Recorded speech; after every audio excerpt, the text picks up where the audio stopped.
Hi అండి, welcome back to our channel. ఈరోజైతే నేను పొటాటో పిల్లోస్ చేస్తున్నాను. నేను యూట్యూబ్లో చూసేటప్పుడు ఒక వీడియో వచ్చింది పొటాటో పిల్లోస్ అని. ఇదేదో కొత్తగా ఉంది, నేను కూడా ఒకసారి ట్రై చేస్తానని అయితే ట్రై చేశాను. ఫస్ట్ టైం ట్రై చేసేటప్పుడు నాకు చాలా బాగా వచ్చాయి, చాలా టేస్ట్గా కూడా ఉన్నాయి. దీనికి ముందుగా అయితే నేను పెద్ద సైజు బంగాళదుంపలను అయితే ఒక 5 తీసుకున్నాను.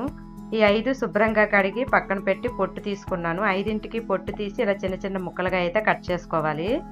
ఈ బంగాళదుంపతో అయితే మాత్రం బంగాళదుంప కర్రీ, బంగాళదుంప ఫ్రై, ఇంకా పొటాటో చిప్స్, ఇంక ఇలా చాలా వెరైటీసే ఉన్నాయి కదా.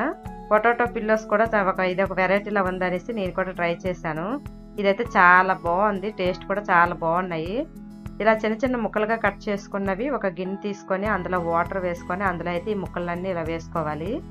ఇలా మొత్తం ఇలా ముక్కలన్నీ కట్ చేసి వేసుకున్న తర్వాత స్టవ్ ఆన్ చేసి స్టవ్ పైన అయితే ఈ గిన్నె పెట్టుకున్నాను. ఇవైతే ఒక 15 నిమిషాలు అయితే ఉడకబెట్టుకోవాలి. మెత్తగా అయితే మాత్రం ఇవి ఉడకబెట్టుకోవాలి. ఇవేంటంటే కుక్కర్లో కూడా బంగాళదుంపలు ఉడకబెట్టుకోవచ్చు. ఒక 3 విజిల్స్ వచ్చే వరకు ఉడకబెట్టుకోవచ్చు. ఉడకబెట్టుకున్నవి పక్కకు తీసి పొట్టు తీసి ఒక గిన్నెలో తీసి స్మాష్ చేసుకోవచ్చు. నేనైతే డైరెక్ట్గానే పొట్టు తీసేసి ఇలా చిన్న చిన్న ముక్కలుగా కట్ చేసుకొని ఇలా ఉడకబెట్టుకుంటున్నాను స్టవ్ ఆన్ చేసి. ఇంకా ఇలా బంగాళదుంపలు మెత్తగా ఉడికిపోనివి వాటర్ సపరేట్ చేసి ఉడికిన బంగాళదుంప ముక్కల్ని ఇలా బౌల్లోకి తీసుకోవాలి. ఇలా బౌల్లోకి తీసుకుని ఇలాగ మెత్తగా అయితే స్మాష్ చేసుకోవాలి. బంగాళదుంపలు అయితే చాలా మెత్తగా ఉడకాలి, ఇలాగైతే మెత్తగా కూడా స్మాష్ చేసుకోవాలి.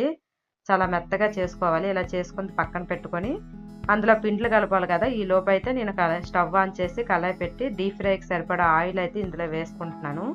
పిండ్లు కలిపే లోపు అయితే ఈ ఆయిల్ వేడెక్కుతుంది కదా, టైం వేస్ట్ ఎందుకనేసి నేను కళాయి పెట్టి ఆయిల్ వేసాను. నేను పెద్ద సైజు బంగాళదుంపలు తీసుకున్నాను కదా, దానికైతే సరిపడా ఈ బంగాళదుంప స్మాష్ చేసుకొని పక్కన పెట్టుకున్నాను కదా, దీనికి సరిపడా ఉప్పు వేసుకొని 1/2 స్పూన్ మిరియాల పొడి వేసుకున్నాను. 5 బంగాళదుంపలకి 5 స్పూన్ల మైదా, 5 స్పూన్ల కార్న్ ఫ్లోర్ అయితే వేసుకున్నాను. నేను ఫస్ట్ టైం చేసేటప్పుడు ఒక 3 బంగాళదుంపలతో చేశాను, చాలా బాగా వచ్చాయి, చాలా టేస్ట్గా కూడా అనిపించింది. ఈవినింగ్ స్నాక్స్ కింద చాలా తొందరగా కూడా అయిపోతుంది ఇది. ఈ రెసిపీ ఎవరైనా ట్రై చేయాలంటే ఒకసారి ట్రై చేయండి. బంగాళదుంప కూర అంటే నాకు అస్సలు ఇష్టం ఉండదు, అలాంటిది ఈ పొటాటో పిల్లోస్ అంటే చాలా నచ్చాయి. ఎవరికైనా బంగాళదుంప నాలాగా ఇష్టం లేని వాళ్ళు అయితే ఇలా పొటాటో పిల్లోస్ చేసి చూడండి, చాలా ఇష్టంగా తింటారు. ఇంకా నేను 5 స్పూన్ల కార్న్ ఫ్లోర్, 5 స్పూన్ల మైదా అయితే వేసుకున్నానని చెప్పాను కదా, నాకైతే అది సరిపోలేదు. మళ్ళీ 1 స్పూన్ మైదా, 1 స్పూన్ కార్న్ ఫ్లోర్ అయితే వేసుకున్నాను. ఈ పిండిలు వేసుకునేటప్పుడు ఇందులో వాటర్ ఏమీ యాడ్ చేయవసరం లేదు, ఈ బంగాళదుంపలో ఉన్న తేమే దీనికి సరిపోతుంది. ఇలా చేతికి అంటుకోకుండా ఉండేటట్టు అయితే కలుపుకోవాలి పిండ్లు వేసుకొని. ఇంక దీనికి ఇంగ్రీడియంట్స్ కూడా చాలా తక్కువే కదా, సాల్ట్, మిరియాల పొడి, మైదా, కార్న్ ఫ్లోర్ వేసుకున్నాము. చాలా బాగా కూడా వస్తాయి ఇవి. ఇంక ఇలా పిండ్లన్నీ వేసుకుని పక్కన కలుపుకొని పెట్టుకున్నాం కదా, అవి చిన్న చిన్న ముద్దలుగా తీసుకొని అదంతా ఒక రోల్లా చేసుకోవాలి. రోల్లా చేసుకున్నది ఒక చాకు తీసుకున్నాను. చాకుతో అయితే చిన్న చిన్న పీసెస్గా అయితే కట్ చేసుకున్నాను. పీసెస్గా కట్ చేసుకున్నప్పుడే పిల్లోస్ లాగా ఉన్నాయి కదా, అందుకే దీనికి పొటాటో పిల్లోస్ అని పేరు పెట్టారేమో. ఇంకా ఇలా పీసెస్గా కట్ చేసుకున్న దానికి ఒక ఫోర్క్ తీసుకొని దాంతో అయితే గట్టిగా ప్రెస్ చేసుకోవాలి ఇవన్నింటికును. ఇలా మొత్తం పీసెస్కి అయితే ఇలా గట్టిగా ప్రెస్ చేసుకొని ఇంకా ఆల్రెడీ ఆయిల్ డీప్ ఫ్రైకి ఆయిల్ వేసుకొని స్టవ్ ఆన్ చేసుకున్నాం కదా, ఆయిల్ వేడెక్కువ ఉంటుంది. ఈ లోపు ఇందులో ఇవన్నీ వేసేయాలి. ఇంక ఇవన్నీ వేసేసిన తర్వాత డీప్ ఫ్రై అయితే చేసుకోవాలి. ఇవి పిల్లలు కూడా చాలా ఇష్టంగా తింటారు కూడా. నేనైతే అసలు ఇప్పటికే 10 సార్లు చేశాను, చాలా బాగున్నాయి. మేము ఒక్కటి కూడా వదలకుండా అయితే తినేసాము.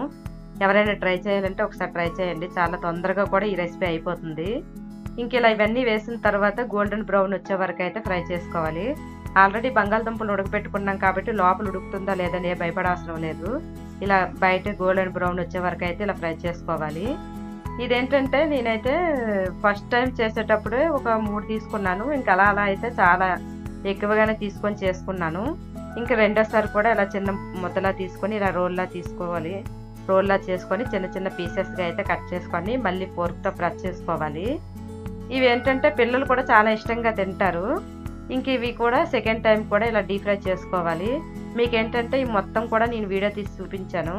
మొత్తం ఏంటంటే 5 బంగాళదుంపలకి ఎన్ని వచ్చాయి ఏంటి చూపిద్దామనేసి అయితే మొత్తం అయితే వీడియో తీశాను.